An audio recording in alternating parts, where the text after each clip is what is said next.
Dear students, fourth chapter का part 2 भारतीय क्रांतिकारी आंदोलन 1857 ईस्वी से लेकर 1918 ईस्वी तक। प्रश्न नंबर 5, विनायक दामोदर सावरकर को भारतीय क्रांतिकारी इतिहास में क्यों योगदान किया था और इनके योगदान पर चर्चा करें। तो आपका उत्तर आएगा विनायक दामोदर सावरकर। वीर सावरकर एक महान क्रांतिकारी थे, महान एक स्पष्ट वक्ता थे। वह एक कुशल संगठनकर्ता भी थे।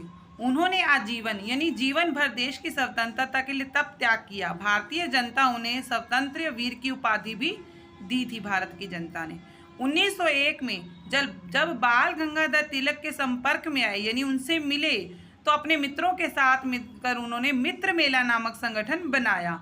मित्र मेला नामक संगठन जो था वो वीर सावरकर ने बनाया था। 4 साल बाद यानी 1905 में पूना में विदेशी वस्त्रों की इन्होंने होली जलाई और 1 साल बाद यानी 1906 में क्रांतिकारियों के लिए एक मुक्त संगठन अभियान भी चलाया, जिसे बनाकर महाराष्ट्र में क्रांतिकारी गतिविधियों को चलाया। सावरकर वो पहले व्यक्ति थे जिन्होंने 1857 की सैनिक विद्रोह के ऊपर भारत का प्रथम स्वतंत्रता संग्राम कहा और इससे संबंधित पुस्तक भी लिखी। सावरकर के 2 जन्मों के आजीवन कारावास का दंड दिया गया। आइए जानते हैं कि इनकी मुख्य रचनाएं कौन कौन सी हैं।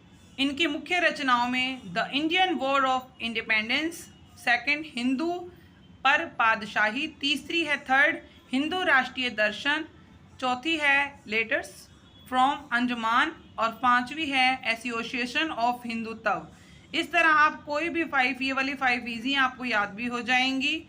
इसके बाद अगला प्रश्न है हमारा, गदर आंदोलन पर विस्तार से चर्चा करके इसके महत्व पर विचार करें।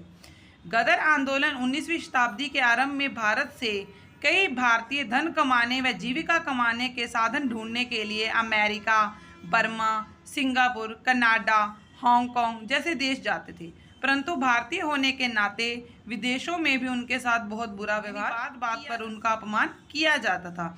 इसलिए अपने देशवासियों के पीड़ा का अनुभव करते हुए उन्होंने फैसला किया कि वह भारत में भी रहकर भारतवर्ष को अंग्रेजों के चुंगल से मुक्त कराने में उनकी मदद करेंगे। 21 अप्रैल 1973 ईस्वी में अमेरिका में कनाडा के भारतीयों को संगठित करके एक हिंदुस्तानी एसोसिएशन बना लिया, जिसे गदर पार्टी के नाम से जाना गया। इसका मुख्य उद्देश्य था कि आज़ादी के लिए संघर्ष करें और इन्होंने भारत के अंदर जो ब्रिटिश सरकार की गतिविधियां थी उसको समाप्त करना चाहते थे। और इस पार्टी का मुख्यालय अमेरिका के सैन फ्रांसिस्को में था और इसके 1913 में गदर नामक एक साप्ताहिक समाचार पत्र भी निकाला गया, जिसके अंदर बताया गया कि किस तरह ब्रिटिश सरकार जो है वो नवयुवकों के साथ दुर्व्यवहार कर रही है। अगला प्रश्न है, कामागाटा मारू घटना पर चर्चा करें। गदर पार्टी के सदस्य ने भारत में सशस्त्र क्रांति लाने का उद्देश्य से क्रांतिकारियों को जर्मन शस्त्रों के स्थान पर तोसा मारू जहाज से भारत भेजा। यानी गदर पार्टी के वही सदस्य थे जो फॉरेन कंट्री में रह रहे थे, तो उन्होंने कुछ भारतीयों को भारत भेजने के लिए जहाज में भेजा। ब्रिटिश सरकार ने सभी भारतीयों को कैदी बनाकर मृत्यु दंड दे दिया गया था।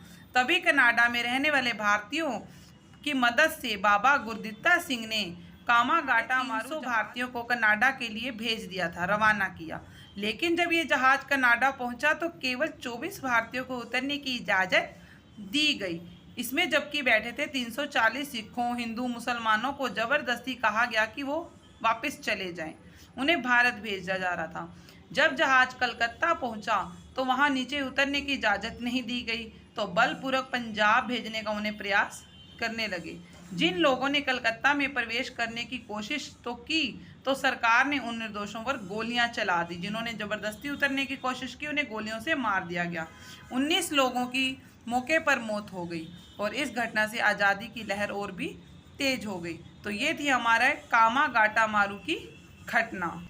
मुझे उम्मीद है कि आपको ये चैप्टर समझ आ गया होगा। अच्छे से समझने के लिए वीडियो को 1 से 2 बार आपको सुनना पड़ेगा और मेरे लाइक करें और सब्सक्राइब जरूर करें।